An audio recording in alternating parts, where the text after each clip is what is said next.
प्रणम्य शिरसा देवं गौरीपुत्रं विनायकं भक्तावासं स्मरे नित्यं मायुक्कामार्थसिद्धये।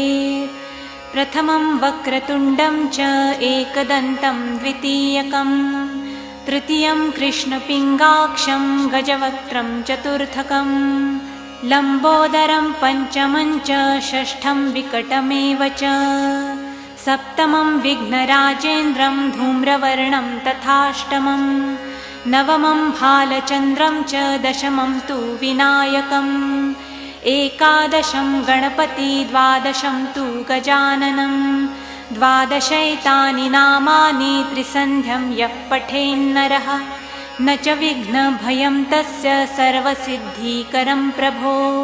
विद्यार्थी लभते विद्यां धनार्थी लभते धनं पुत्रार्थी लभते पुत्रान् मोक्षार्थी लभते गतिं जपेद् गणपतिस्तोत्रं षड्भिर्मासं फलं लभेत् संवत्सरेण सिद्धिं च लभते नात्र संशयः। अष्टभ्यो ब्राह्मणेभ्यश्च लिखित्वा यात् समर्पयेत् तस्य विद्या भवेत् सर्वा गणेशस्य प्रसादतः।